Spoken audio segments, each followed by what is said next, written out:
Youth achievement के Bihar inter level test series में आप लोग का स्वागत है। तो आप लोग पहला क्वेश्चन पे देखिएगा। क्वेश्चन है बिहार आने वाला पहला अंग्रेज यात्री। तो क्वेश्चन में ट्विस्ट है कि बिहार आने वाला पहला अंग्रेज यात्री,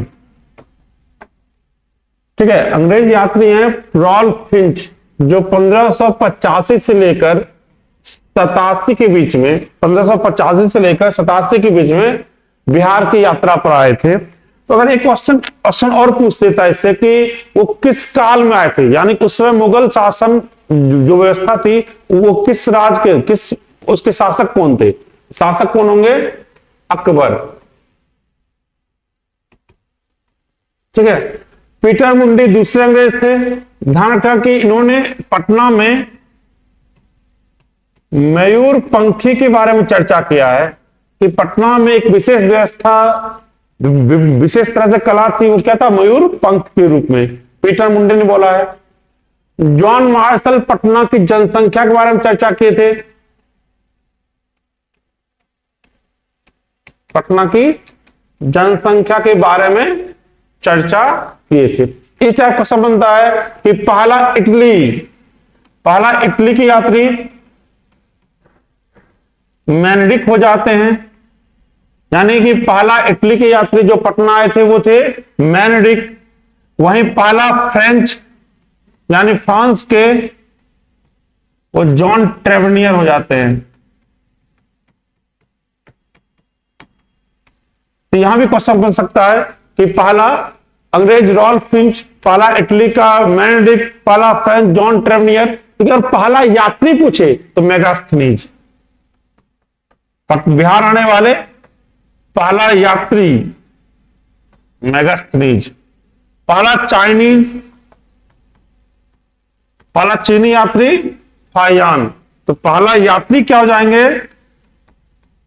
मेगास्थनीज, और पहला चीनी यात्री हो जाएंगे फायान, ठीक है। इस क्वेश्चन को आप आंसर हो जाएगा, यहां बी आंसर हो जाएगा। क्या होगा? बी आंसर हो जाएगा। मुसलमानों का पवित्र स्थान मखदम कुंड जानक है कि ये सफुद्दीन याह्या मनेरी का स्थल है, जो कहां है? राजगीर में। कहां है? राजगीर में। मखदम कुंड कहां है? राजगीर में। मखदम कुंड राजगीर में है।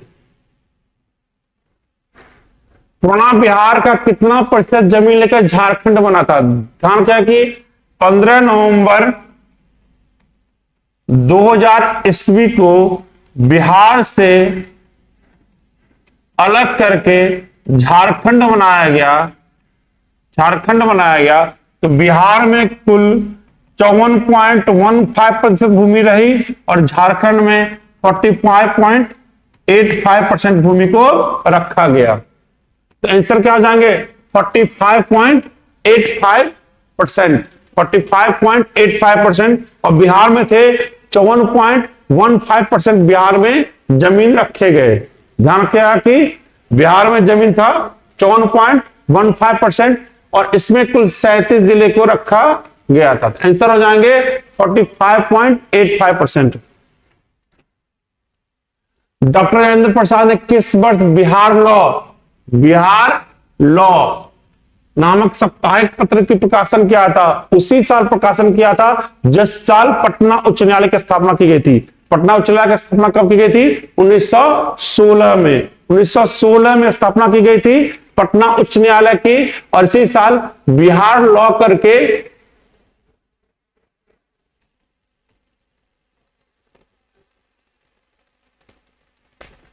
बिहार लॉ नामक पत्रिका डॉक्टर राजेंद्र प्रसाद ने शुरू किया था। आंसर हो जाएंगे 1916। बिहार किसान सभा की स्थापना 1929 में किया गया था सोनपुर में। सोनपुर यानी कि मान चलते पटना, सोनपुर मेला के दौरान किया गया था और इसकी स्थापना किए थे स्वामी सहजानंद सरस्वती ने। बाद में 1936 ईस्वी में लखनऊ में अखिल भारतीय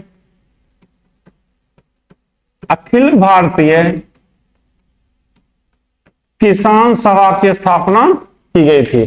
अखिल भारतीय किसान सभा की स्थापना की गई थी 1936 में, 1936 में की गई थी। 1936 में लखनऊ, उस साल लखनऊ का कांग्रेस का लखनऊ अधिवेशन भी उसी साल आयोजित किया गया था, और उसी साल क्या हुआ अधिवेशन में अखिल भारतीय किसान सभा। यहां आंसर है बिहार किसान सभा 1929, स्थापना 1929, और स्थापना किया गया था स्वामी सहजानंद सरस्वती द्वारा। राजकुमार शुक्ल 1916 में लखनऊ अधिवेशन के दौरान गांधी जी को चंपारण सत्याग्रह के लिए प्रेरित किया था। विद्यानंद, ध्यान रखना कि मधुबनी और दरभंगा में किसान आंदोलन के प्रणेता रहे हैं। ऑप्शन में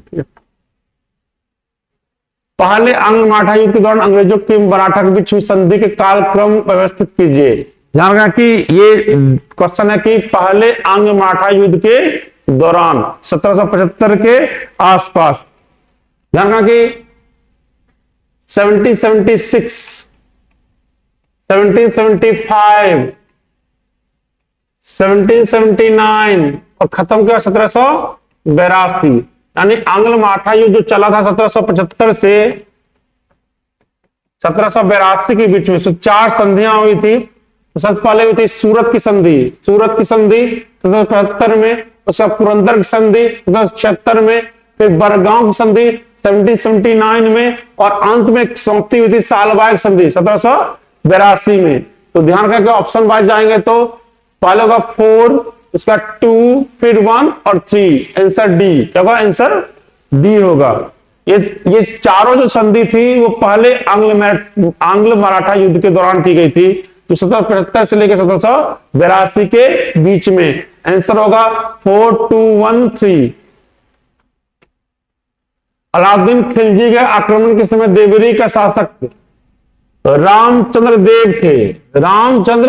देव थे, और जब मलिक काफूर आक्रमण किया था, यानी कि अलाउद्दीन खिलजी का सेनापति मलिक काफूर आक्रमण किया था, उस समय प्रताप रुद्रदेव थे। तो आंसर यहां हो जाएगा रामचंद्र देव। यहीं की संपत्ति लेकर आया था दिल्ली, और जहां क्या हुआ कि दिल्ली पर राज किया था। ठीक है, तो आंसर क्या हुआ? जलालुद्दीन खिलजी को पदस्थापित करके दिल्ली पर राज किया था, तो रामचंद्र देव। महाराष्ट्र का सुकरात कहा जाता है एमजी रनाडे को समाज सुधारक थे। एमजी रनाडे को महाराष्ट्र का सुकरात कहा जाता है। हमारे संविधान किस भाग में 3 सोपानों में पंचायत, 3 सोपान यानी क्या हुआ? त्रिस्तरीय यानी कि ग्राम सभा या पंचायत समिति और जिला परिषद। तो क्या है ये? भाग 9 के अंतर्गत, और अनुसूची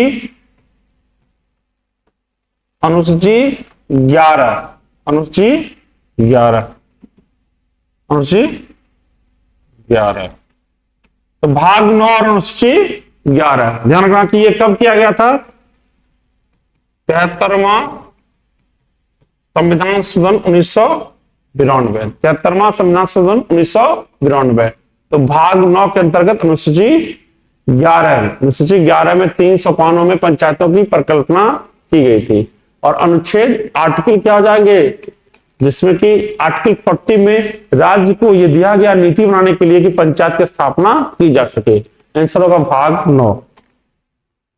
मद्रास में रैयतवारी बंदोबस्त कौन सम्मिलित रहा था? Thomas Munro.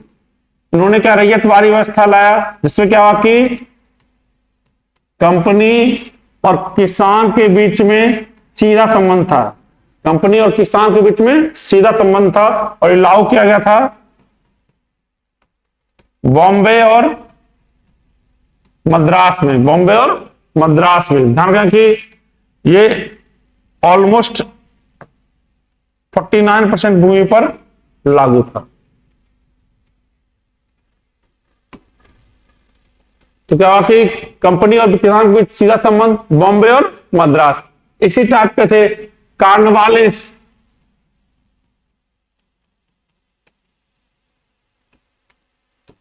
अस्थाई बंदोबस्त। लागू कहां था? लागू कहां था? बंगाल और बिहार।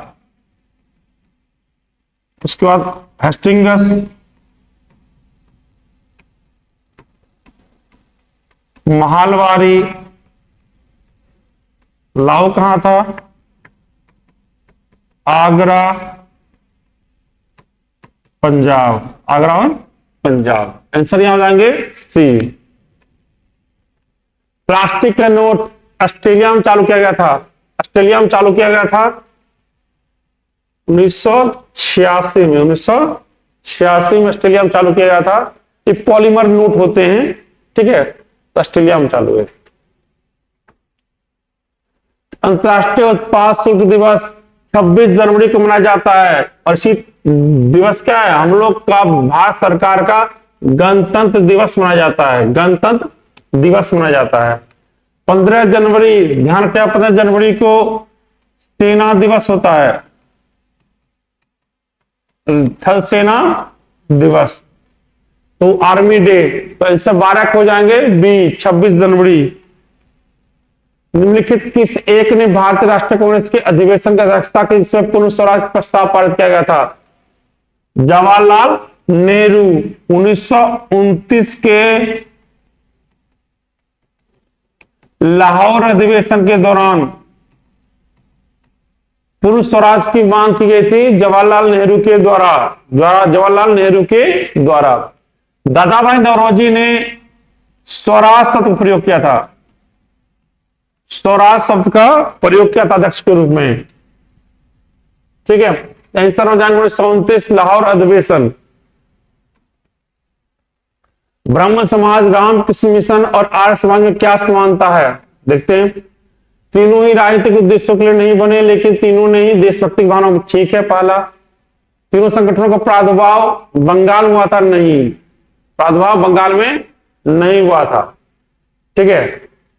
आर्य समाज, रामकृष्ण मिशन और ब्रह्म समाज, तीनों का संगठन प्रादुर्भाव बंगाल में नहीं हुआ था।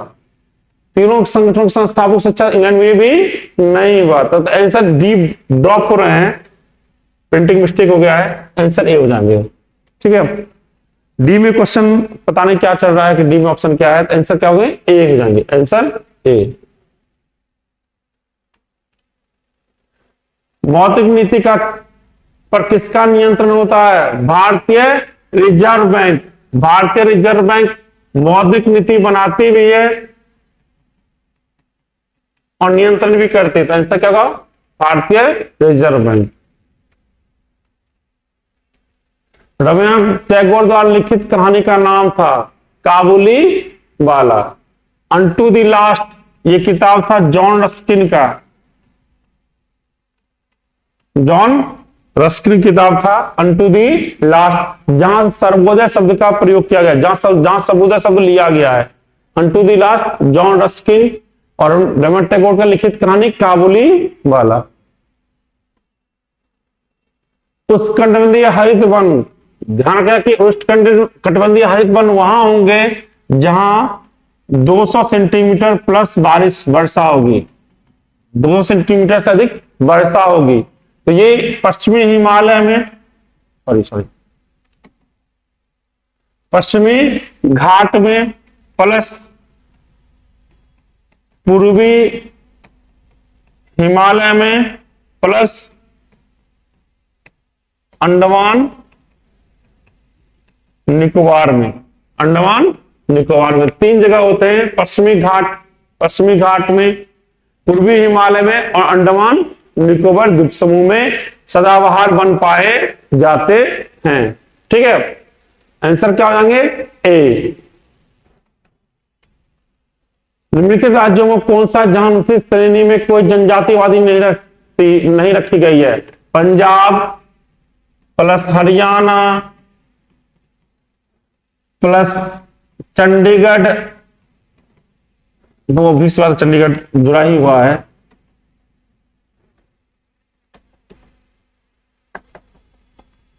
तो क्या हुआ आंसर? पंजाब और हरियाणा में क्या है कि कोई अनुसूचित जनजाति नहीं रखी गई है। केरला में है, अरुणाचल प्रदेश में और पश्चिम बंगाल में है। सबसे ज्यादा अनुसूचित जनजाति है मध्य प्रदेश में। और परसेंटेज वाइज देखा जाए तो मिजोरम, तो संख्या वाइज मध्य प्रदेश में और प्रतिशत वाइज मिजोरम में। वहीं अगर देखा जाए शेड्यूल कास्ट से तो उत्तर प्रदेश में संख्या के अनुसार उत्तर प्रदेश में और प्रतिशत के अनुसार पंजाब में।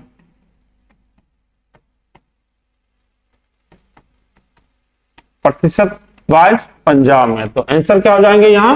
पंजाब। पंजाब में अनुसूचित जनजाति नहीं है बल्कि अनुसूचित जाति ज्यादा है। कौन सम्मिलित सही सीमित नहीं है? ध्यान रखना कि ऑपरेशन फ्लड जो होता है वो श्वेत क्रांति से जुड़ा हुआ है, यानी कि दुग्ध उत्पादन से जिसके प्रणेता थे वर्गीज कुरियन। और ये जो ऑपरेशन फ्लड थी ABC 3 क्रम में चलती, फर्स्ट, सेकेंड और थर्ड। चौथा घटना नहीं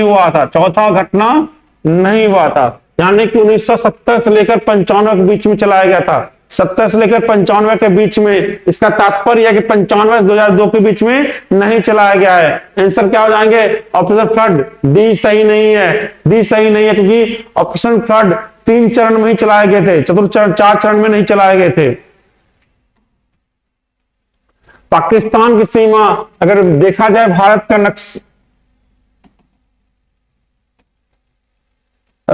नक्शा को देखा जाए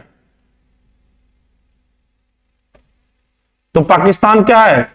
इस तरफ है, यानी कि भारत की किस तरफ होगा?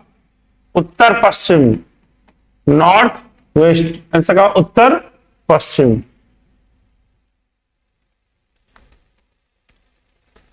किस गैस का प्रतिशत मात्रा वायुमंडल में सबसे कम है इन चारों में? तो 78% नाइट्रोजन, ऑक्सीजन 21%, आर्गन 0.93% और कार्बन डाइऑक्साइड 0.03%। आंसर क्या होगा?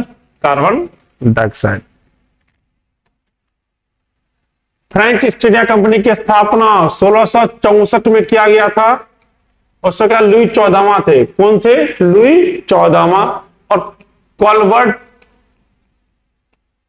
के नियंत्रण में किया गया था। कॉलबर्ट के नियंत्रण में किया गया था। तो ये आंसर हो जाएंगे लुई 14वां। और कब किया गया था? 1664 में। ध्यान रखना कि ये प्राइवेट नहीं थी बल्कि सरकारी संस्था थी।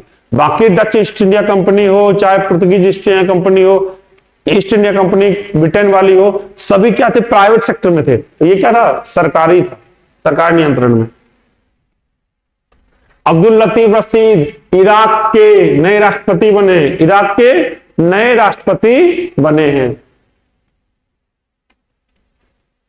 वित्त आयोग द्वारा किए गए प्रत्येक संस्तुति को संसद प्रत्येक सदन के समक्ष रखवाएगा भारत के राष्ट्रपति। ध्यान रखना, जो भी धन से संबंधित बिल हो, जो भी धन से जुड़ा हुआ, पैसे से जुड़ा हुआ बिल हो, उसको रखवाएगा राष्ट्रपति।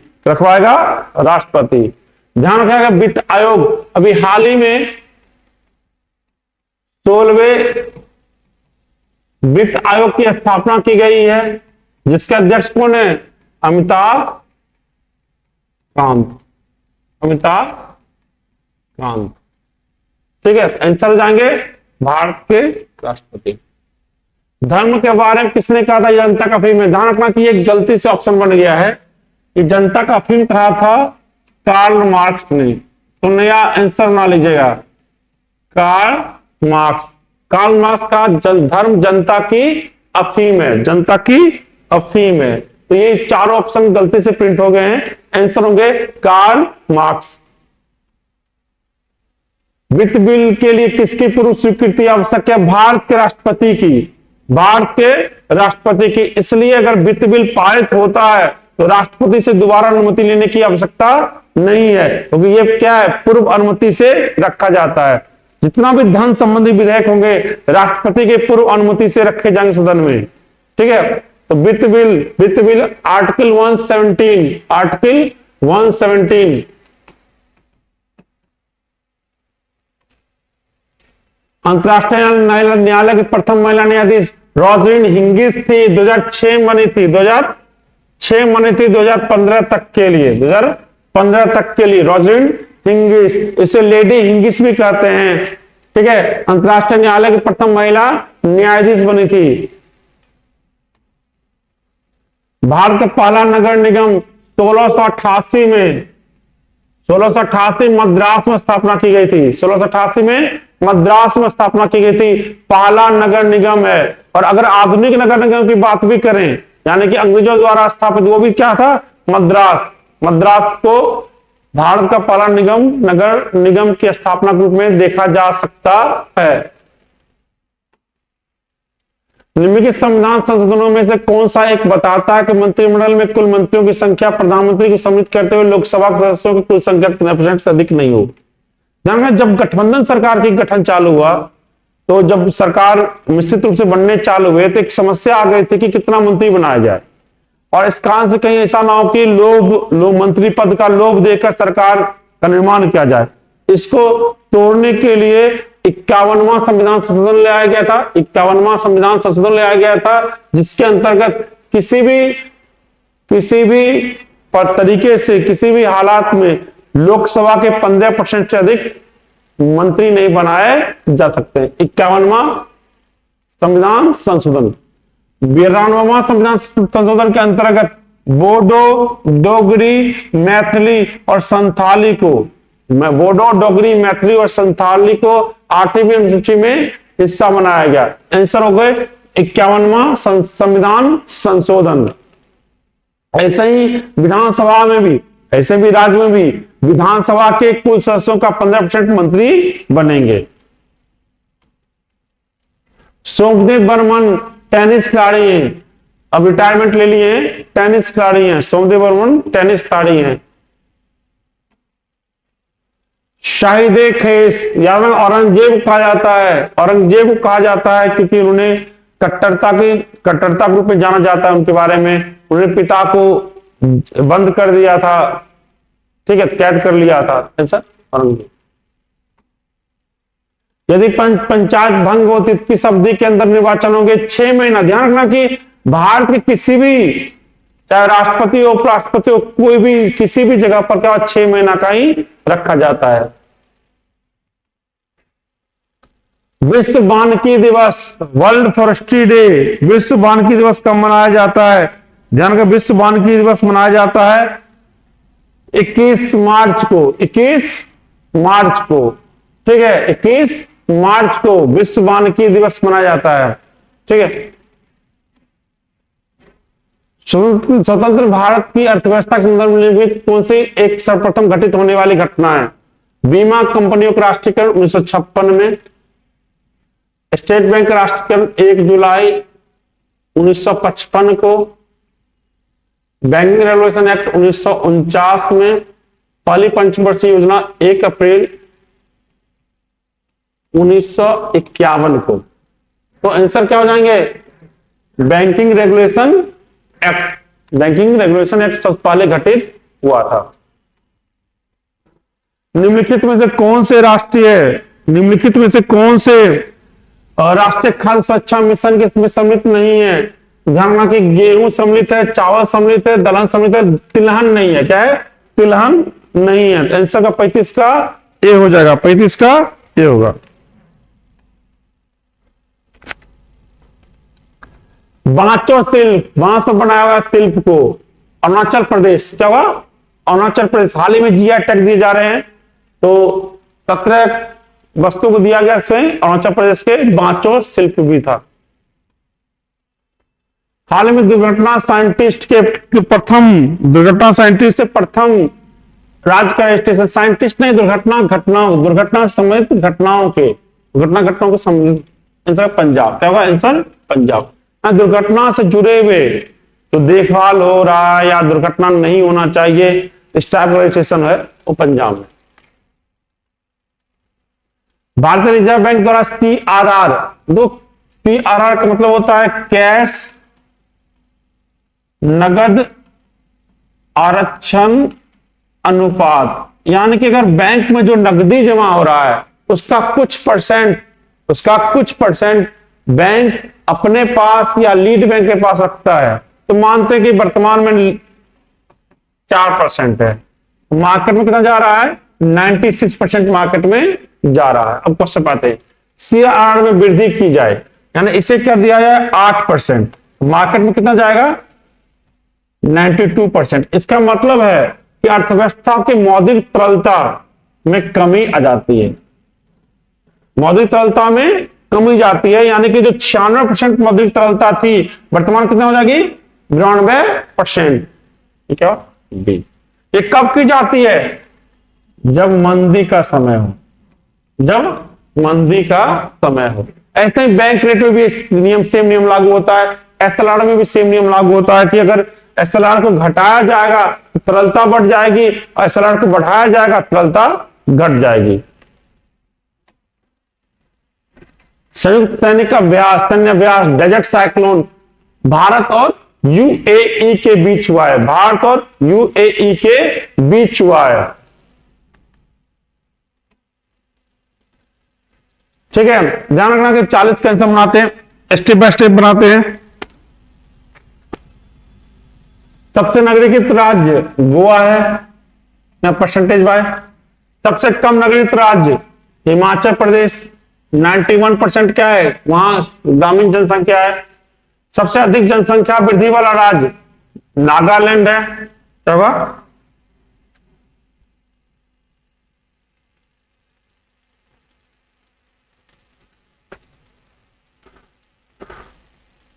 सबसे अधिक जनसंख्या वृद्धि वाला राज्य, जनसंख्या वृद्धि वाला राज्य क्या हो जाएगा कि मेघालय। और क्या होगा 4321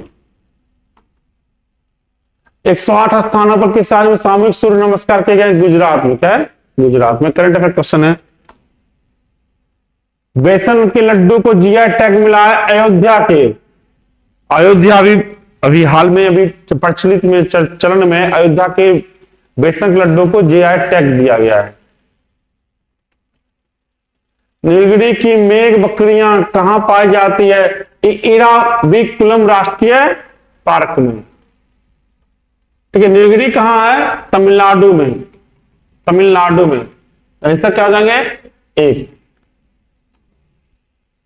तमिल की गौरव ग्रंथ जीवक चिंतामणि, ध्यान रखना कि जैन से संबंधित है, किस संबंधित है, जैन से संबंधित है।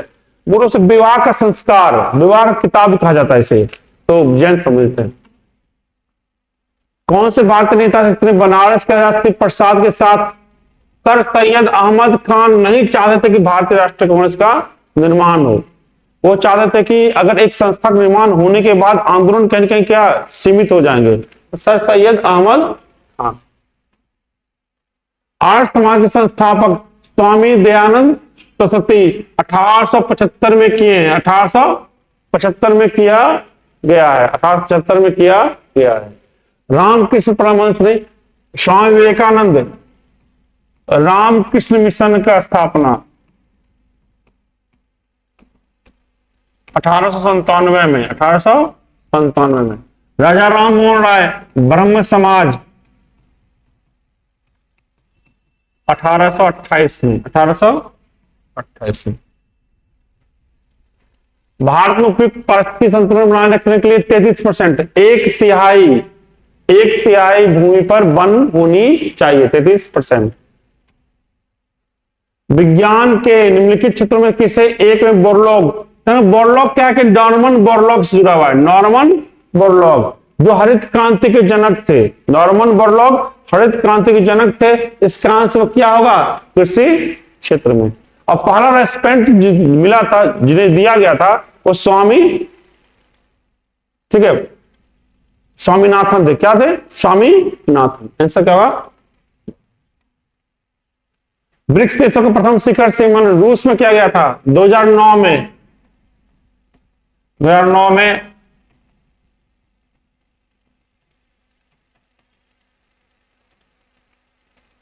2024 का भी क्या होगा?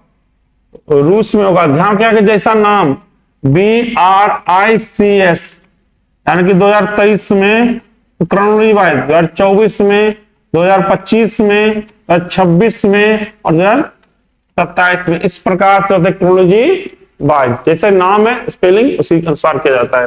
आंसर क्या हुआ? रूस। आंसर 2009 में रूस। जल साम्राज्य राजस्थान में खारे पानी की सबसे बड़ी झील है स्थलीय भाग में, ठीक है।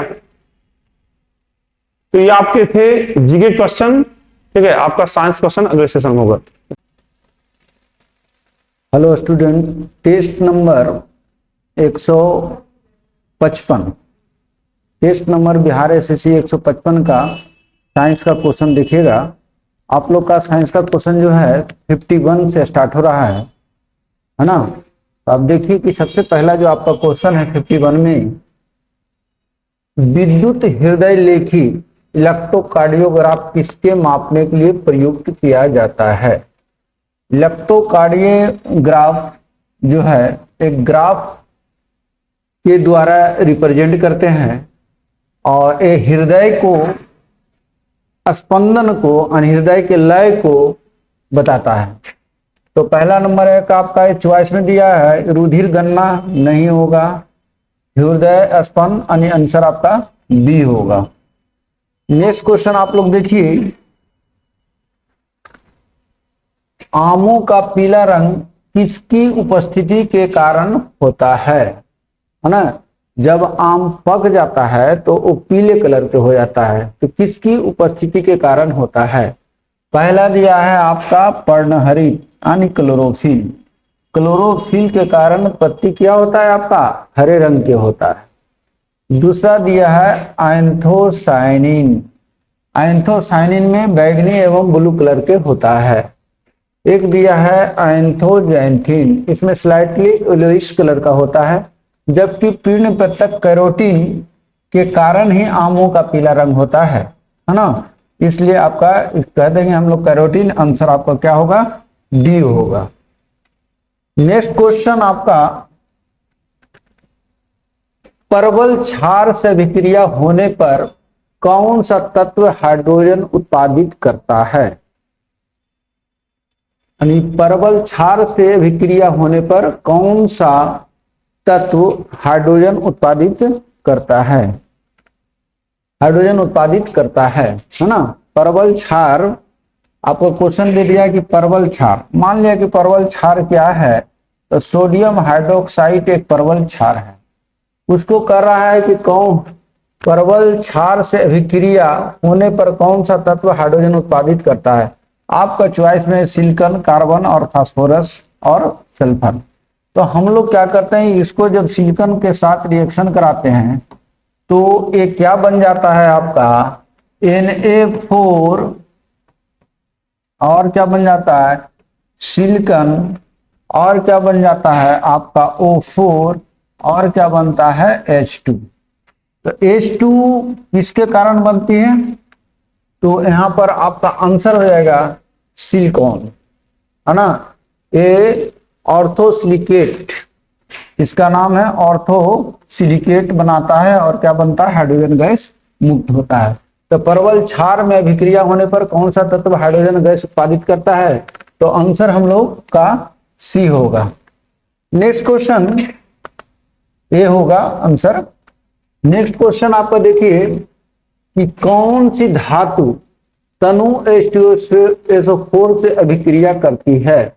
तो हम लोग देखते हैं जिंक को जब H2SO4 से रिएक्शन कराते हैं तो क्या बन जाता है? Zinc SO4, ZnSO4। उसी तरह से आयरन सल्फेट बन जाता है, लेड सल्फेट बनता है, यानी आपका ए आंसर सभी होगा, आंसर डी होगा। नेक्स्ट क्वेश्चन देखिएगा 55 में, पादपों में अस्थाई गलन किसके कारण होता है, यानी पादप में जो पत्ती होते हैं वो मुरझा जाता है, वो किसके कारण होता है। चॉइस में आपका दिया है श्वसन, दूसरा दिया है वाष्पोत्सर्जन, तीसरा दिया है प्रकाश संश्लेषण और चौथा दिया है जल का अवशोषण।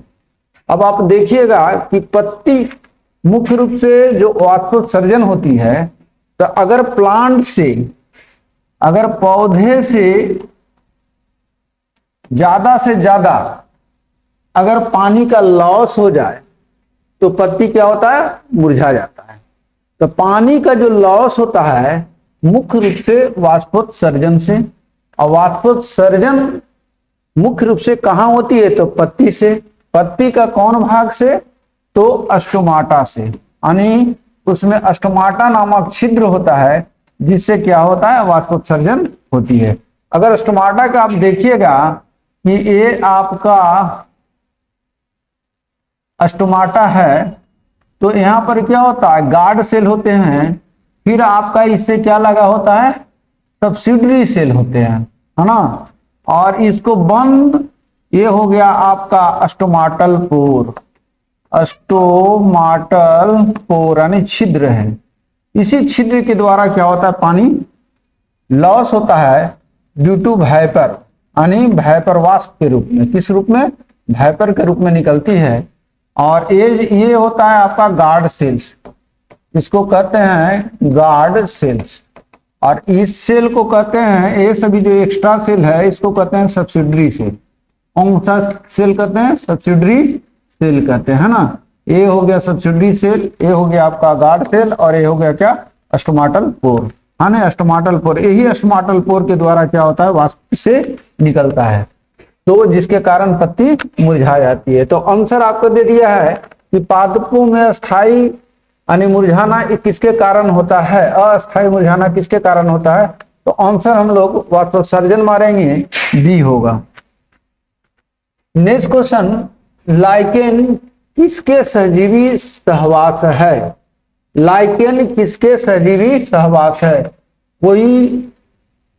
कोई शैवाल या फंजाई, यानी शैवाल और कवक, बैक्टीरिया और फंजाई, बैक्टीरिया और कई, फंगी और उच्च कोटि पादप। तो आंसर आपका होगा शैवाल और फंगी। शैवाल और फंगी को मिश्रण से ही लाइकेन का निर्माण होती है, इसलिए लाइकेन किसके सजीवी है, तो शैवाल और फंजाई के। आंसर आपका इस प्रकार से ए होगा।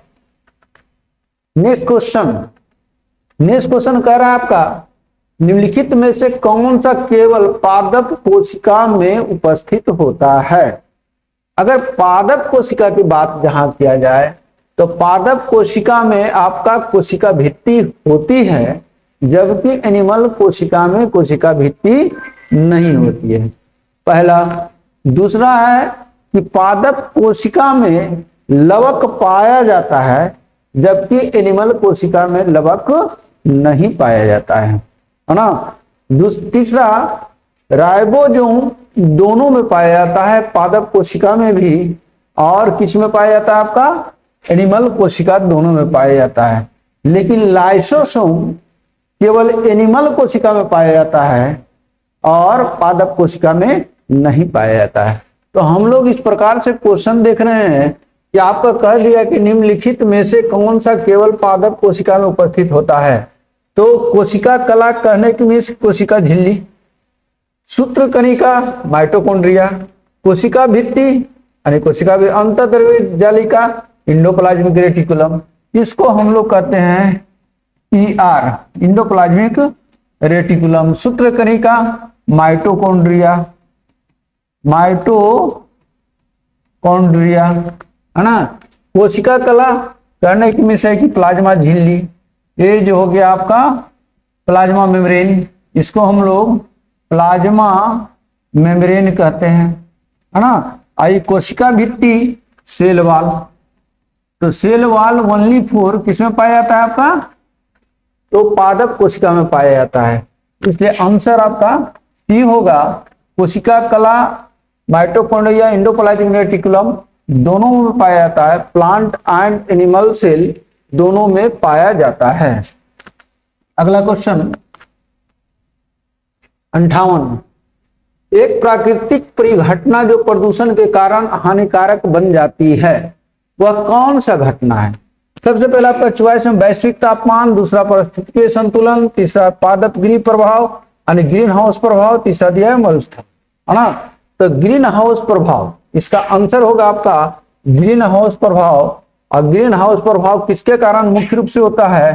तो CO2 और क्या होता है? मीथेन के कारण, है ना। और बहुत सारे हैं, नाइट्रस ऑक्साइड भी होते हैं, लेकिन मुख्य जो होता है आपका CO2 और मीथेन के कारण। तो ये क्वेश्चन जो कर रहा है कि एक प्राकृतिक परिघटना जो प्रदूषण के कारण हानिकारक बन जाती है, ये आंसर आपका इस प्रकार से ग्रीन हाउस प्रभाव होगा, आंसर सी होगा। नेक्स्ट क्वेश्चन आपका देखिएगा 59 नंबर क्वेश्चन, अपघटक यानी डीकंपोजर कौन है? तो पहला में आपका जीवाणु, दूसरा में दे दिया है फंजाई, बैक्टीरिया और फंगी दोनों, और जंतु प्राणी।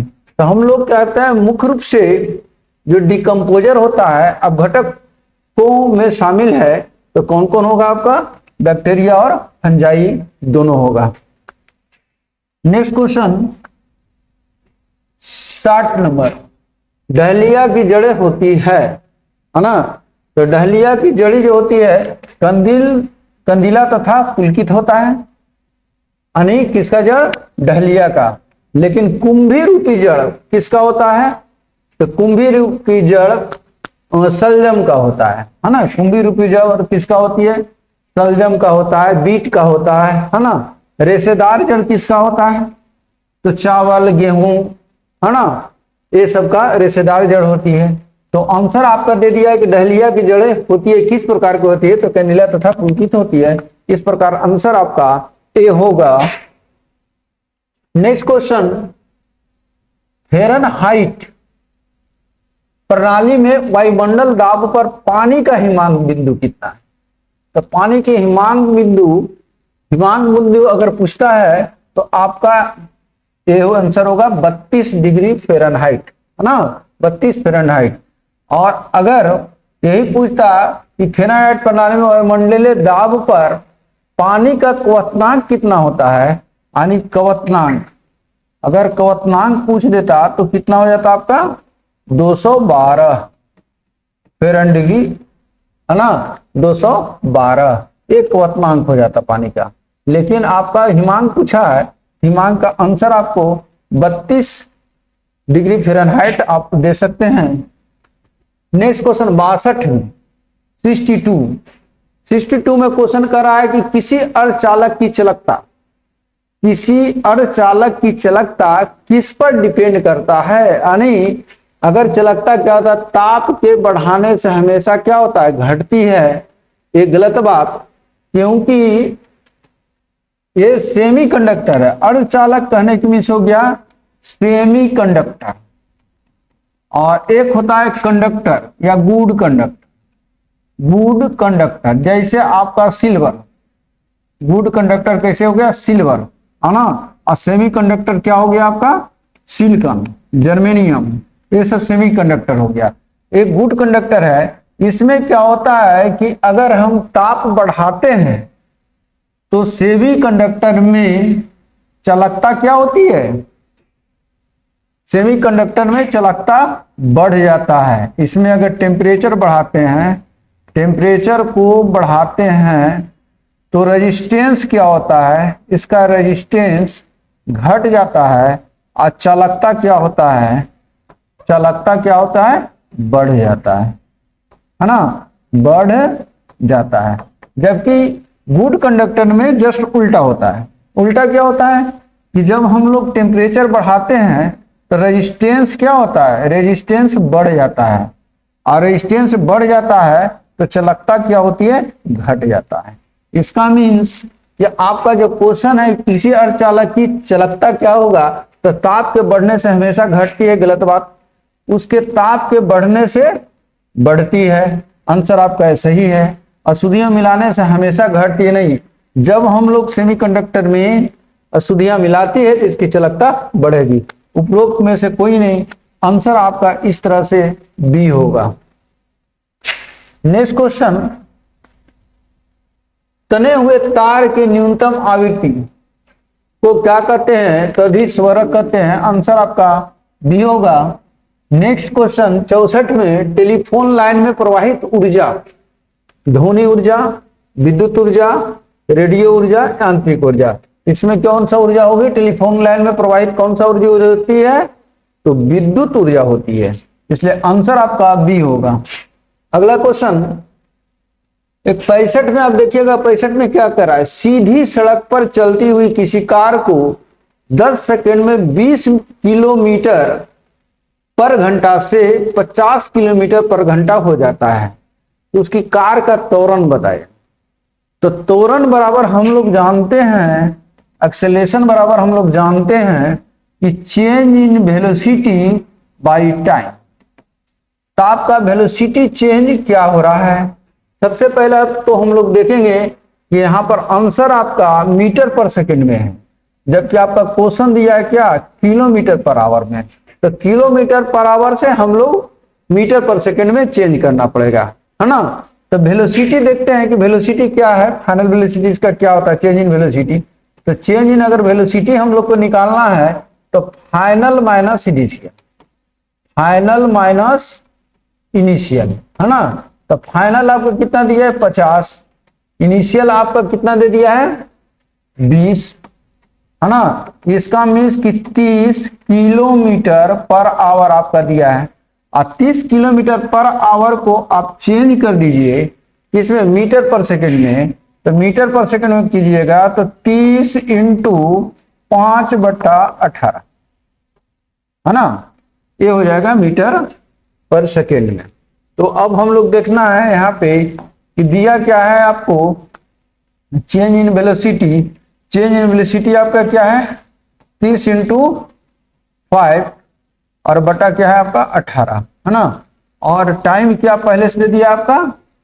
10 सेकेंड। 10 सेकेंड हो गया। तो 18 से तो इससे आप काट सकते हैं, 5 या 15, 15/18। इसका मीन्स कि आपका जो आंसर होगा 15/18, तो इसको अगर भागा देंगे तो आपको पता चलेगा कि आंसर आ गया 0.83 मीटर प्रति सेकेंड स्क्वायर, है ना। तो हम लोग आंसर 30 नहीं होगा, 3 मीटर पर सेकंड 18 नहीं होगा, आंसर क्या होगा? डी हो जाएगा, 0.83 मीटर प्रति सेकेंड स्क्वायर। अगला क्वेश्चन, एक चार्ज कैपेसिटर में ऊर्जा संग्रहित निम्नलिखित के बराबर होता है ना। तो हाफ CV स्क्वायर के। नेक्स्ट क्वेश्चन 67 में, कोई व्यक्ति अपने दोनों हाथ को दोनों ओर क्षैतिज फैलाकर किसी घूर्णन करती हुई स्टूल पर बैठा है। अचानक वह अपने दोनों हाथ को नीचे कर लेता है। यानी बहुत मजेदार क्वेश्चन है। कोई टूल है ना, जो घूर्णन कर रहा है, और इस पर जो व्यक्ति बैठा हुआ है ये दोनों हाथ फैला करके बैठा हुआ है, लेकिन ये कह दिया क्या कि जब अचानक वो हाथ को क्या करे, ये बैठा हुआ है टूल पर, और इस व्यक्ति को देखिए कि हाथ अचानक क्या किया है? ये मोड़ लिया, है ना। मोड़ लिया जब हाथ को, तब क्या होगा? नहीं, आपका क्वेश्चन है कि उसके कोणीय वेग घट जाएगा? नहीं, उसका कोणीय वेग अगर बढ़ जाता, ये अगर कहता कि कोणीय वेग घट नहीं बढ़ जाएगा, बढ़ जाएगा, है ना, जाएगा, तब ये सही होता। लेकिन ये इस प्रकार से अभी कह रहा कि घट जाएगा, इसलिए गलत है। दूसरा कह रहा है उसका जड़त्व आघूर्ण घटेगा। जड़त्व घूर्ण घटेगा कैसे? I बराबर mr स्क्वायर, है ना। तो R जो है, ये अगर इसको R1 मारते हैं, इसको R2 मानते हैं, तो इसमें जो है R1 जो है ये क्या है? फैलाया हुआ है तो बड़ा है। इसका मीन्स कि R1 ग्रेटर देन R2, है ना। R1 ग्रेटर देन R2, इसका मीन्स कि यहाँ पर मोमेंट ऑफ इनर्शिया इसमें क्या होगा? कम होगा, और इसमें इनर्शिया क्या होगा? अधिक होगा। और जब इनर्शिया कमेगा तो उसमें घूर्णन गति क्या होगा, बढ़ेगा। तो पहला नंबर उसका जड़त्व आघूर्ण घटेगा कह दिया, तो जड़त्व आघूर्ण क्या है, घटेगा, ये तो एकदम सही है। उसका कोणीय वेग स्थिर रहेगा नहीं। अगर एक क्वेश्चन कर देता है कि कोणीय संवेग स्थिर रहेगा तो ये सही होता है, लेकिन यहां पर कह दिया उसका कोणीय वेग स्थिर रहेगा, कोणीय वेग स्थिर नहीं रहेगा क्योंकि कोणीय वेग बढ़ जाएगा। तो इस प्रकार ये भी गलत हो गया। उसका जड़त्व आघूर्ण बढ़ेगा, ये भी गलत हो गया। यानी इस प्रकार आंसर आपका बी है। नेक्स्ट क्वेश्चन में कह रहा है डायनमो परिवर्तित करता है उच्च वोल्टेज को निम्न वोल्टेज में, विद्युत ऊर्जा को यांत्रिक ऊर्जा में, यांत्रिक ऊर्जा को विद्युत ऊर्जा में, है ना। तो पहला नंबर डायनमो क्या करता है, तो उच्च वोल्टेज को निम्न वोल्टेज में नहीं। ये किसका काम है, उच्च से हाई, हाई से निम्न वोल्टेज को करना ट्रांसफार्मर का, उसका काम नहीं है डायनमो का। यहाँ आपको डायनमो दे दिया है। विद्युत ऊर्जा को आंतरिक ऊर्जा में नहीं, आंतरिक ऊर्जा को विद्युत ऊर्जा में।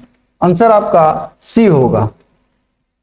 Next question, green house gas क्या है, तो मुख्य रूप से ग्रीन हाउस गैस क्या होता है, यानी कार्बन डाइऑक्साइड बढ़ना, यानी वायुमंडल में कार्बन डाइऑक्साइड की मात्रा बढ़ जाए, मीथेन की मात्रा बढ़ जाए, नाइट्रस ऑक्साइड की मात्रा बढ़ जाए, तो इसी को हम लोग क्या कहते हैं, तापमान बढ़ जाएगी, जिसके कारण तापमान बढ़ जाएंगे, इसी को ग्रीन हाउस गैस कहते हैं। और ग्रीन हाउस गैस मुख्य रूप से कौन है इसमें, तो कार्बन डाइऑक्साइड।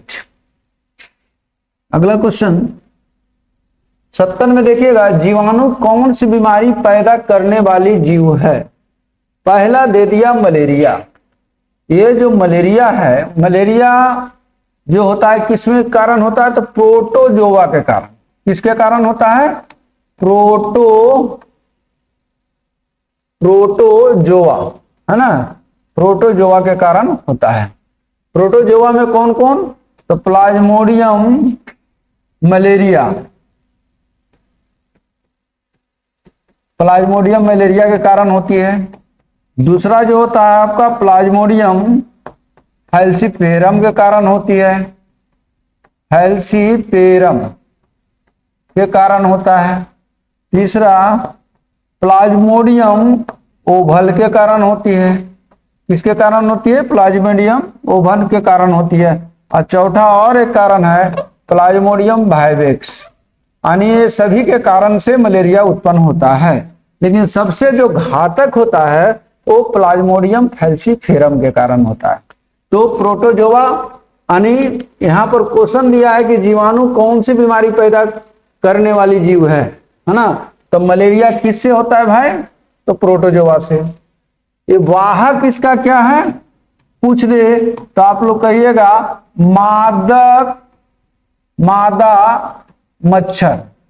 मादा मच्छर के कारण क्या होता है, आपका मलेरिया फैलाता है ना। लेकिन होता है किसके कारण, तो प्रोटोजोआ के कारण। एड्स किसके कारण होती है, तो विषाणु से। ग्लसुआ मम्प्स किसके कारण होता है, विषाणु से। यक्षमा किससे होती है, यानी टीबी, जिसको हम लोग ट्यूबरकुलोसिस कहते हैं। और ये ट्यूबरकुलोसिस जो है जीवाणु से होता है। किसके कारण होता है, जीवाणु से। तो आंसर आपका इस प्रकार डी होगा। नेक्स्ट क्वेश्चन 71, काला जार ज्वार संचरण होता है। काला जार ज्वार जो होता है, काला जार बुखार जो होती है वो मुख्य रूप से किससे होता है, तो यहां दे दिया घरेलू मक्खी के काटने से नहीं। सीसी फ्लाई, सीसी फ्लाई कहते हैं, सीसी फ्लाई, है ना। ये सीसी फ्लाई से स्लीपिंग सिकनेस होता है। ये क्या फैलाता है, स्लीपिंग सिकनेस। स्लीपिंग सिकनेस क्या है, तो ये सोने का बीमारी है। और मुख्य रूप से सबसे पहले जो आपका साउथ अफ्रीका में हुआ था और वहां के लोगों को बहुत ज्यादा बीमारी होता है। तो ये किसके कारण होती है, आपका सीसी मक्खी के कारण क्या होता है, तो सीसी मक्खी के कारण जो होता है स्लीपिंग सिकनेस होता है। सिकता मक्खी के काटने से क्या होता है, सिकता मीन्स होता है बालू मक्खी, बालू मक्खी, है ना, बालू मक्खी या सैंड फ्लाई इसको कहा जाता है। कौन सा फ्लाई कहा जाता है, सैंड फ्लाई कहा जाता है। इसके कारण काला जार होता है ना। काला जार का दूसरा नाम भी है हड्डी तोड़ बुखार, है ना। किसके कारण होता है? तो बालू मक्खी के कारण होता है या सैंड फ्लाई के कारण होता है। तो आंसर आपका सी होगा। यानी किसके काटने के कारण होता है? तो सिक्ता मक्खी। सिक्ता मक्खी को क्या कहते हैं? बालू मक्खी या सैंड फ्लाई भी कहते हैं। 72 में है, भारी मोटर वाहनों के लिए डीजल तेल अधिक पसंद किया जाता है, क्यों? कि यह सस्ता है? नहीं। इंजन को कम नुकसान पहुंचाता है? नहीं। उसमें अधिक क्षमता होती है और उससे ईंधन की बचत होती है। मेन होगा आपका सी होगी। नेक्स्ट क्वेश्चन 73 में कह रहा है गैल्वेनोमीटर के द्वारा मापा जाता है। तो गैल्वेनोमीटर के द्वारा, एक गैल्वेनोमीटर है, यानी गैल्वेनोमीटर, है ना, गैल्वेनोमीटर, गैल्वेनोमीटर, है ना। गैल्वेनोमीटर को हम लोग जी से निरूपित करते हैं। किससे निरूपित करते हैं? जी से करते हैं। यह मुख्य रूप से धारा मापी यंत्र है, ये धारा को मापता है। गैल्वेनोमीटर में अगर सीरीज में, अगर हम लोग सीरीज में बड़ा रेजिस्टेंस लगा दें तो ये कन्वर्ट हो जाएगा वोल्ट मीटर में। किसमें भी कन्वर्ट हो जाएगा? वोल्ट मीटर में। और अगर जब इसी को, यानी छोटा रेजिस्टेंस अगर इसमें छोटा सा रेजिस्टेंस पैरेलल में लगा दिया जाए, यानी किसमें? पैरेलल में, यानी पैरेलल में लगा दिया जाए तो ये जो क्या बन जाएगा? आपका अमीटर बन जाएगा। तो हम लोग क्या करते हैं? गैल्वेनोमीटर को से वोल्टमीटर बनाते हैं। वोल्टमीटर में क्या करते हैं? सीरीज में बड़ा सा रेजिस्टेंस जोड़ते हैं, और गैल्वेनोमीटर में जब पैरेलल में छोटा सा रेजिस्टेंस जोड़ते हैं तो वो क्या बन जाता है? अमीटर बन जाता है। इस प्रकार हम लोग देखते हैं कि ये क्या है। तो आपको क्वेश्चन के अनुसार से देखा जाए, गैल्वेनोमीटर के द्वारा मापा जाता है प्रतिरोध, ऊर्जा, धारा, ताप। तो हम लोग क्या मारेंगे? धारा। इसलिए आंसर आपका सी होगा। अगला क्वेश्चन 74, एम्पिसिलिन निम्नलिखित की तरह काम आती है। यानी एम्पिसिलिन क्या है ना? तो एक एंटीबायोटिक है। एम्पिसिलिन क्या है? तो एक एम्पिसिलिन क्या है? तो एंटीबायोटिक है। एंटीबायोटिक, है ना। एंटीबायोटिक मुख्य रूप से यानी जीवाणु को मारने का कार्य करता है। तो ये क्या कहलाएगा? प्रतिजैविक, है ना। आंसर आपका ए होगा। नेक्स्ट क्वेश्चन 75, साइंस का लास्ट क्वेश्चन है आप लोग का 75। मानव हृदय में कितने वाल्व होते हैं? पहला नंबर मानव हृदय। अगर मानव हृदय को देखा जाए तो इसमें 4 चैम्बर के बने होते हैं। और यहाँ पर क्या होता है? ट्राइकस्पिड वाल्व होता है, बाइकस्पिड वाल्व होता है ना। फिर एओर्टा में आते हैं तो यहाँ पर पल्मोनरी वाल्व होता है, फिर यहाँ वाल्व होता है। कहने की मीन्स होता है कि इसमें वाल्व की संख्या 4 होता है। वाल्व की संख्या कितना होता है? 4 होता है।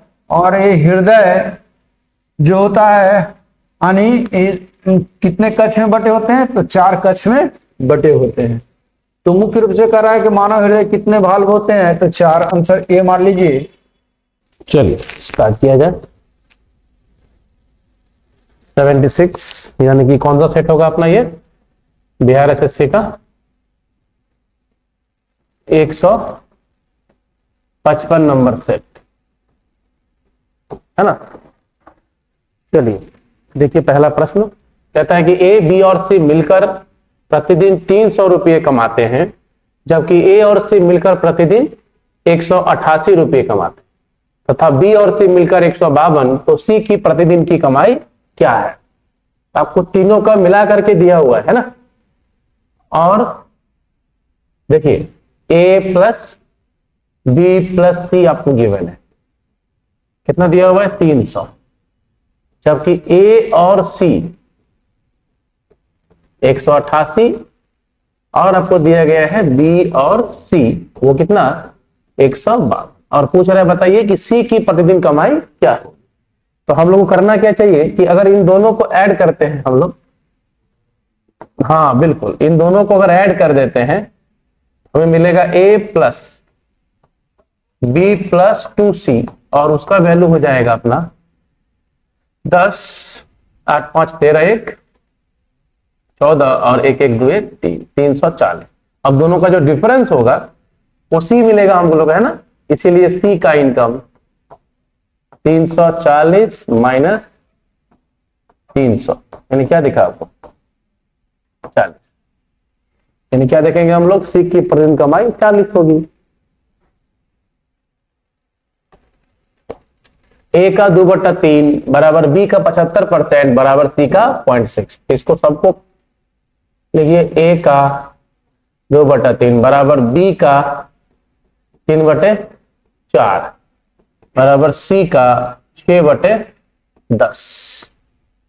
इसको यदि हम लोग काटते हैं तो 3/5 और बराबर क्या मान लें हम लोग, तो 2 3 और 3 का एलसीएम 6 ले लीजिए। अब आपको रेशियो लिखना है किसका, ए अनुपात बी अनुपात सी का। तो 2 से काटेंगे तो 3 बार में, 3 3 9, 3 से 2 बार में 2 चौके 8, 3 से 2 बार में 2 बचे 10, 9 8 और 10। आइए, किसी धन पर पहले 2 वर्षों के लिए ब्याज की दर 2%, सॉरी 8%, अगले 4 वर्ष के लिए, पहले 2 वर्ष के लिए कितना 8%, पहले 2 के लिए 8%, अगले 4 वर्षों के लिए 10% और अगले 6 वर्षों के लिए 12%। अगर किसी धन पर 9 वर्ष के बाद कुल ब्याज इतना मिला हो तो मूलधन क्या होगा। तो देखिए, तो 9 वर्ष में ब्याज कितना होगा, तो 8 गुना हमको निकालना है। इन 9 ईयर्स ब्याज कितनी होगी, तो 8 गुना 16 प्लस 10 चौका 40 प्लस, अब तक 4 2 6 साल हुआ और 3 साल, तो और 3 साल में भारतीय 36, तो कितना परसेंट, तो 40 16 56 और 36 92%। तो यही आपको ब्याज है, और जो कितना दिया हुआ हम लोगों को 5 1 5 2, इसीलिए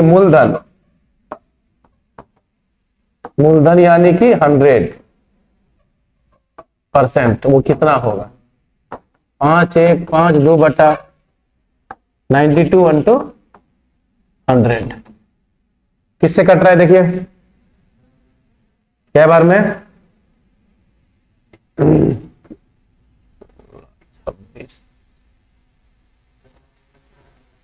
54 बार में, नहीं 54 काटिए, पहले तो 4 से काट लीजिए, तो 13 से कट रहा है, 5 से कौन कट रहा है, अरे 4 से 23 बार में ये कटा, और ये 4 से 1 बार में, फिर आपका 1 बचा, 4 दूना 8, 4 8 32, 4 8 32। अब 23 से काटा जाए, 23 से काटेंगे तो 23 बचे 115, 23 बचे 115, 23 छके 138, 23 छके ना जी, 23 बचे 115, कितना बचा 13, 138, तो 23 छके 138, कितना आ जा रहा है 5800 आ रहा है। ये तो आपका भी नहीं मिला था, वही 5800 आंसर होगा, इसमें से किसी को सही करना पड़ेगा, है ना, कि आपका मूलधन जो है वो कितना आ रहा है। हाँ कर दीजिए, आपका भी यही ना आया था, यह वह लघुत्तम संख्या जिसके द्वारा 8640 को भाग देने पे पूर्ण घन बन जाए। तो पहला काम क्या होगा, 8640 का क्या कीजिए, प्राइम फैक्टराइजेशन कीजिए। तो इसका प्राइम फैक्टराइज करने से हम लोग को क्या मिलेगा, कौन कौन किस पावर में है। तो किससे कट रहा है देखिए, इतना छोटा नहीं काटिए, पहले 8 से काटिए डायरेक्ट, 8 एकम 8, 8 8 64। अब 12 से नहीं काट सकते, 9 से काटिए, 9 से क्या बार में 8 से फिर कट रहा था ना, काट सकते थे, 9 से काटिए, 9 एकम 9, 9 दूना 18, फिर 4 से काट सकते हैं, 8 से भी काट सकते हैं, 8 से 15 बार में। अब तो नहीं कटेगा, हो गया। तो देखिए, तो 8 8 64, मतलब 2 का पावर कितना, 6, 64 के लिए तो वही ना होगा। और 3 का पावर होती है 27, 3 और 1 मात्र 5 है। यानी कि अगर हम इसमें कुछ भाग देना चाहते हैं जिससे कि वो पूर्ण घन हो जाए, तो इसका घात 3 का मल्टीपल है, इसका भी घात 3 का मल्टीपल है, लेकिन यहां नहीं है। तो हमें इसको अगर भाग देना है तो किससे भाग दे दे, 5 से। अगर भाग देने की बात की जाए तो हम क्या करेंगे, 5 से भाग देंगे, जिससे कि वो 5 हट जाएगा। और अगर गुना करने की बात कहता तो हम लोग 5 स्क्वायर से गुना करते कम से कम, जिससे कि वो क्या बन जाता है, एक पूर्ण घन बन जाता। अभी हम लोग क्या करेंगे, उसको 5 से भाग देंगे। आइए, ये वाला बनाए थे। ये कहता है कि किसी बाग में एक पुरुष, उसकी पत्नी तथा उसका बेटा कार्य करते हैं। पुरुष ने 2 दिन कार्य किया, महिला ने 3.5 दिन और बेटे ने 4 दिन।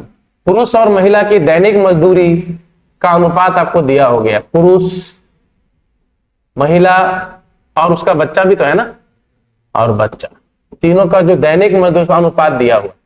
तो पुरुष से महिला का दिया हुआ है 7:4 और पुरुष से बच्चा का दिया हुआ है 7:3, यानी फाइनली ये 3 ही हो जाएगा। और ये उनकी दैनिक मजदूरी है, दैनिक मजदूरी।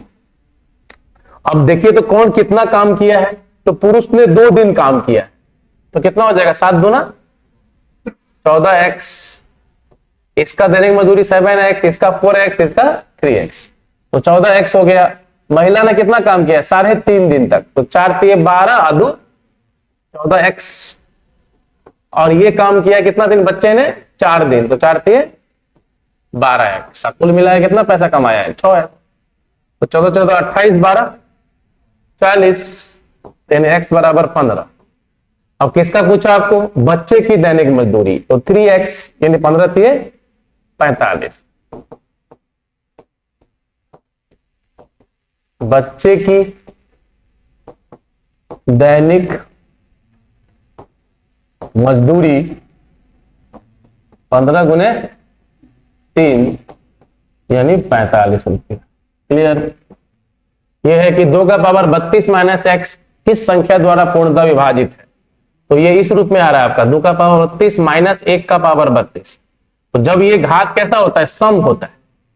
जब आपका जो पावर है n वो अगर इवन हो तो हमेशा किससे कटेगा, 2 + 1, या एंड कहना चाहिए वैसे तो, और है ना, या नहीं आता है, क्या आता है, और एंड किससे, 2 - 1, यानी क्या हो जाएगा, 3 और 1 दोनों से कटेगा। ये 3 से भी कटेगा और 1 से भी कटेगा। 0 2 3 6 और 7 अंकों से बनने वाली 5 अंकों की बड़ी से बड़ी संख्या और छोटे से छोटी संख्या का अंतर क्या होगा। तो 5 अंकों की सबसे बड़ी संख्या क्या होगी, शुरू होगी इससे 7 से, 7 6 3 2 और 0। ये 5 अंकों सबसे बड़ी संख्या। और सबसे छोटी संख्या में 0 से शुरू नहीं करेंगे, 2 से, 2 0 3 6 और 7। ये सबसे बड़ी हुई, सबसे बड़ी, और ये सबसे छोटी। अब इन दोनों में हमें क्या करना है, अंतर करना है। दोनों का क्या पूछा है, डिफरेंस। तो 10 में 7 गया तो 3, 11 में 6 गया तो 5, 12 में 3 गया तो 9 और 5, और ये कितना बचेगा, 7 में 2 गया तो 5, यानी 55 953। हाँ दे दीजिए, कोई दिक्कत नहीं। किसी वस्तु के भाव में 25% की कमी हो गई है किंतु वस्तु की दैनिक बिक्री में 30% की वृद्धि हो गई है, तो परिणाम स्वरूप दैनिक बिक्री से प्राप्त धनराशि में क्या हो जाएगा। तो दैनिक बिक्री से प्राप्त धनराशि में परिवर्तन, इसमें क्या लगा सकते हैं हम लोग, ये भी फॉर्मूला है ना, लगाइए। 25 की कमी और प्लस 30 माइनस 25 गुने 30/100, तो क्या दिख रहा है? +5, 25 दिए 75, 7.5, तो आ रहा है -2.5%, यानी माइनस साइन क्या दिखा रहा है आपको? कमी दिखा रहा है। यानी क्या कहेंगे? 2.5% की कमी हो जाएगी उसके धनराशि में। किसी मिश्र धातु में जस्ता तथा तांबा 1:2 के अनुपात में है, एक दूसरी मिश्र धातु में अवयव 2:3 के अनुपात में है। दोनों मिश्र धातुओं को मिलाकर एक नई मिश्र धातु बनाई जाए जिसमें ये दोनों अवयव 5:8 के अनुपात में हो, तो नए मिश्र धातु में दोनों मिश्र धातुएं किस अनुपात में मिलाई गई? खाली ध्यान देना है, पहले जस्ता है तब तांबा है ना। तो किसी एक चीज को कंपेयर करिए आप। अगर हम जस्ता को कंपेयर करते हैं तो 1/3, दूसरे में कितना होगा? 2/5, और तैयार होने के बाद क्या है? 5:8, यानी 5:13। ठीक है, अब आ जाइए, इसको हमें क्या करना पड़ेगा? थोड़ा सा सिंप्लीफाई करना। किससे गुना करना है? 13 गुने 5 गुने 3 से, और तो कोई उपाय है नहीं। 13 गुने 5 गुने 3 से, सब में गुना करना पड़ेगा क्योंकि एलसीएम यही होगा इसका। क्यों नहीं होता है? गुना कर देने में थोड़ा आसान दिखेगा आपको। अब हो गया काम, 3 3 कैंसिल, कितना बचेगा? 65, 5 5 कैंसिल 78, और 13 13 कैंसिल 75, तो कितना बचा? ये 3 और ये 10, तो क्या रेशियो आ गया? 3:10। आपको एलसीएम तो निकालना ही पड़ेगा ना, अगर डायरेक्ट भी निकालते हैं तो। P + Q पता है, PQ पता है, उसका मान पूछ रहा है तो आराम से निकाल देंगे, अलजेब्रा है ना। तो हमारा हो जाएगा ऊपर P² + Q² PQ। अब लगा देंगे फॉर्मूला, P + Q का होल स्क्वायर माइनस 2PQ। तो P + Q का होल स्क्वायर का मतलब 10 का स्क्वायर, PQ मतलब 5, तो 100 - 10 गया तो 90, 90/5 18 है ना। 2 पाइप ए और बी एक टंकी को क्रमशः 36 और 45 में भरते हैं। पेंदी में लगा तीसरा पाइप सी भरी टंकी को 30 मिनट में खाली कर देता है। अगर ए और बी एक साथ खुली टंकी में खोल दिए जाए तथा 7 मिनट बाद सी भी खोल दिया जाए तो टंकी को भरने में कितना समय लगेगा?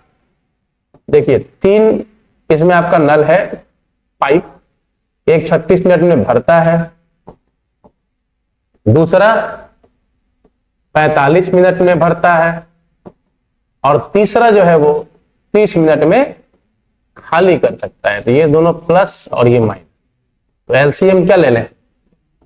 180।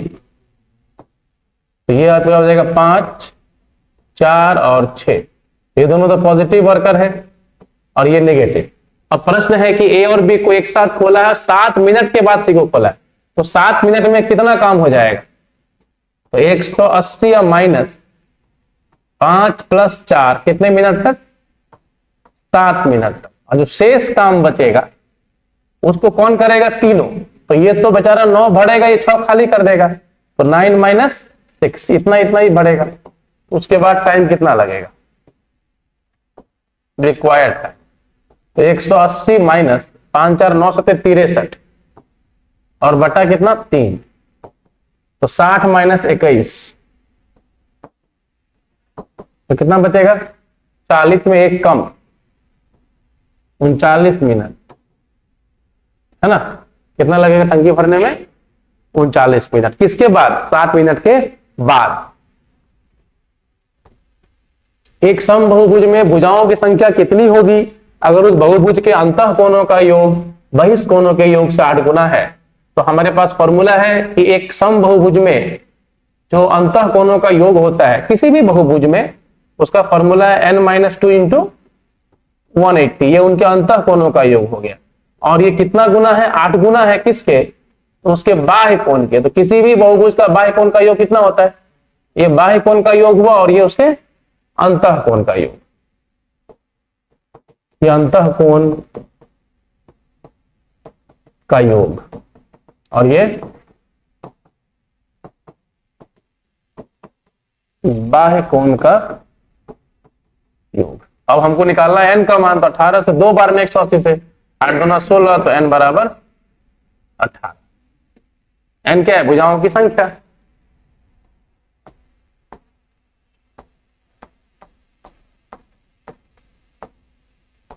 भुजा की संख्या। 150 मीटर लंबी गाड़ी एक खंभे को 15 सेकंड में तथा एक समान लंबाई वाली विपरीत दिशा से आती हुई गाड़ी को 12 सेकंड में पार करती है। दूसरी गाड़ी की चाल क्या होगी?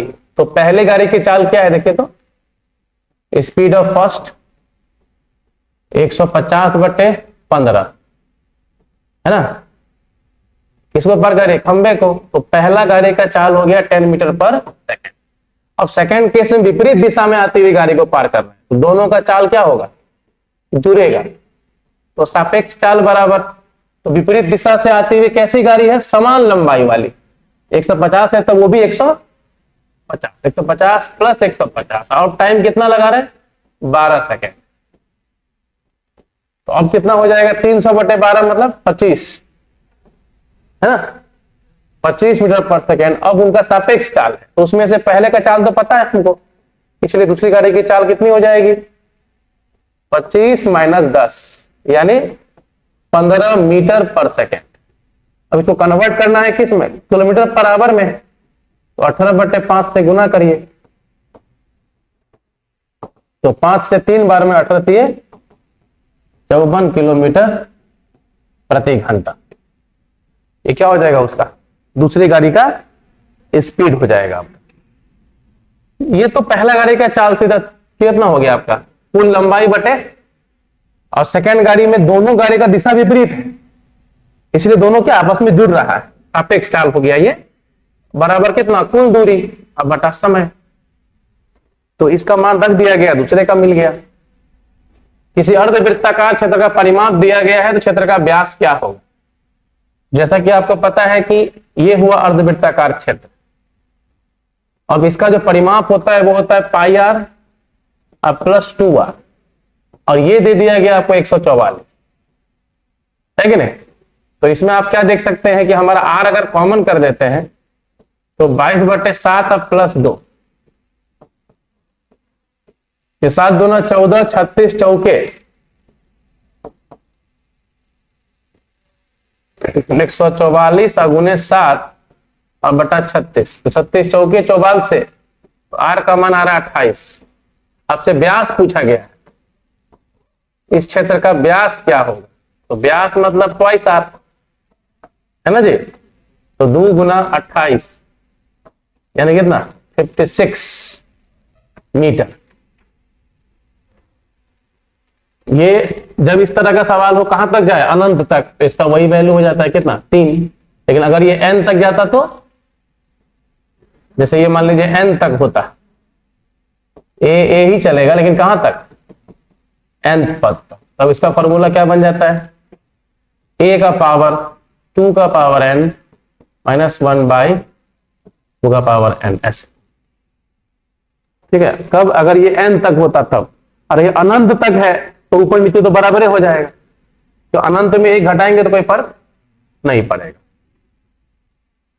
11,200 रुपए का 10% वार्षिक दर से 1.5 वर्ष का चक्रवृद्धि ब्याज क्या होगा यदि ब्याज वार्षिक देय है?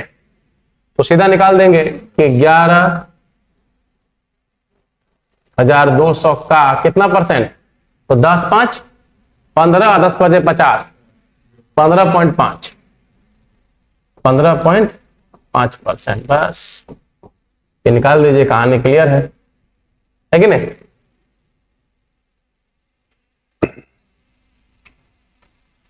एक समकोण त्रिभुज का परिमाप 56 है और त्रिभुज का क्षेत्रफल दिया है, तो कर्ण की लंबाई क्या होगी? जैसा कि एरिया पता है, मतलब हाफ इंटू आधार गुने ऊंचाई, 2 ही भुजा होता है। ये दिया आपको 84, और आपको उसका परिमाप दिया हुआ है, समकोण त्रिभुज का परिमाप, मतलब लंबाई प्लस चौड़ाई प्लस उसका एक ऊंचाई, या पी कहिए, लंबाई से ज्यादा अच्छा शब्द कौन सा है उसके लिए, परपेंडिकुलर, है ना। तीनों का लंबाई का योग दिया गया आपको 56। अब आप देख पा रहे हो कि बी एच जो होगा हमारा, इसका वैल्यू क्या मिलेगा, 168, 2 चौका 8, 2 8 16, तो 14 12 100, एक 14 लीजिए और एक 12 लीजिए, इसको लिखिए 2 7 गुना 24, मतलब 7 गुने 24। तो आप देख पा रहे हैं 24 सत्ते 168, तो अगर ये 24 7 लेते हैं तो हमारा एक ट्रिपलेट है, हमारा एक, अगर ये आपका 7 है 24 है ना, अरे हाइट मतलब यहाँ हाइट से नहीं, हाइपोटेनस से है, कंफ्यूज हो जाएगा स्टूडेंट। देखिए ये हम लोग जो यहाँ हाइट लिख रहे थे वो ऊंचाई वाला था, और यहाँ जो हाइट लिखे वो क्या हो गया, हाइपोटेनस वाला हो गया। तो इसको हम लोग लिख देते हैं सीधा P इंटू बी लिख देते हैं, ठीक है। तब ध्यान में रहेगा कि ये क्या है हमारा, P और B है, और यहां पे हम लोग क्या लेते हैं, हाइपोटेनस के लिए लेते हैं, ठीक। तो यहां पे एक 7 होगा और एक 24 होगा, है क्या, दोनों में से कोई भी हो। अगर ये 24 है ये 7 है तो कितना बचेगा, ये 25, और ये ट्रिपलेट भी है हमारा, ये 7 24, इसीलिए मैंने लिया ना क्योंकि हमको ये ट्रिपलेट पता है।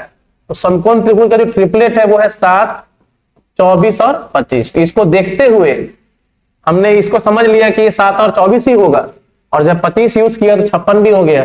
अब जब पूछ रहा है कर्व की लंबाई तो हमने क्या दिया, इसमें 25 दिया। अब ये पूछ रहा है ये अनंत तक जा रहा है तो इसका मान क्या होगा,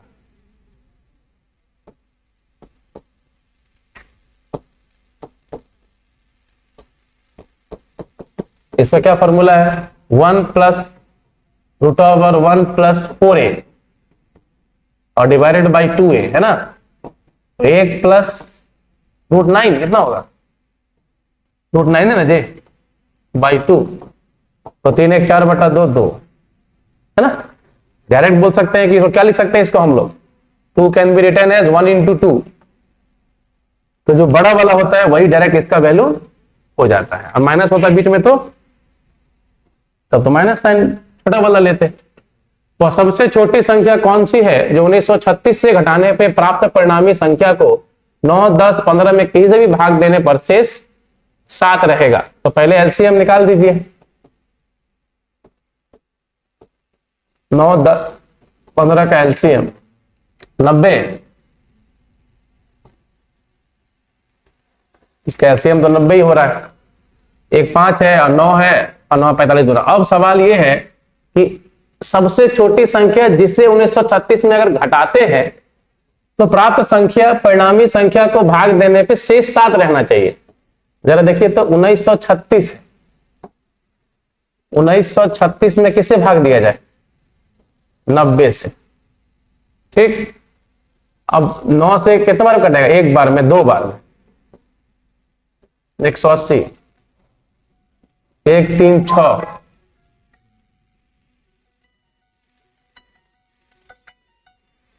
हेलो आ रहा है, 5-7 मिनट में, तो डिस्कशन में ही है। हाँ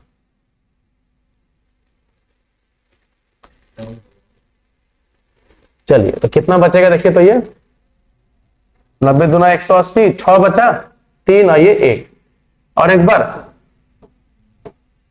तो कितना बच रहा है 46। तो 46 का मतलब क्या हो गया कि 46 घटाएंगे तो पूरा पूरा कटेगा, लेकिन 7 शेष बचना है, तो कितना घटा देंगे हम लोग, 39 घटा देंगे, यानी 46 माइनस 7। ये तो आसानी से बन जाएगा आपका, है ना। औसत तापमान दिया हुआ है कहां से कहां तक का, सोमवार से लेके मंडे से लेके बुधवार तक का, ट्यूसडे वेडनेसडे का। योगफल 37 गुना 3, और ट्यूसडे से लेके कहां तक का, थर्सडे तक का दिया है 34 गुना 3। जब हम अंतर कर देंगे तो खाली क्या मिलेगा, मंडे माइनस थर्सडे, और वो कितना मिलेगा, 3 3 9, और रेशियो क्या दिया हुआ है 4:5 का, मतलब इसका रेशियो है 5:4। तो 1 का अंतर है, 1 बराबर 9, तो ये 9 बचे 45 और ये 36। किसका पूछा आपसे, गुरुवार का तापमान। एक परीक्षा में 100 छात्रों के प्राप्तांकों का औसत 40 है, बाद में पता चला कि प्राप्तांक 53 के स्थान पे 83 पढ़ लिया गया, तो सही औसत तो खाली कितना घटाना पड़ेगा, देखिए तो सही औसत बराबर 40 में से कितना अंतर है 30 का, तो 30 घटेगा कितने में से 100 में से, 100 बच्चों में, तो 0.3 घटाइए 39. किसी विद्यालय में छात्र छात्राओं की संख्या का योग 150 है। यदि छात्राओं की संख्या x है और छात्राओं की संख्या विद्यार्थी की कुल संख्या का x%, यानी 150 का x%, तो ये कटेगा 1.5, 2.5x बराबर 150, x बराबर 60। तो किसका संख्या मिला आपको, ये छात्रों की संख्या, वही पूछा ही है छात्रों की संख्या, तो 60 हो जाए।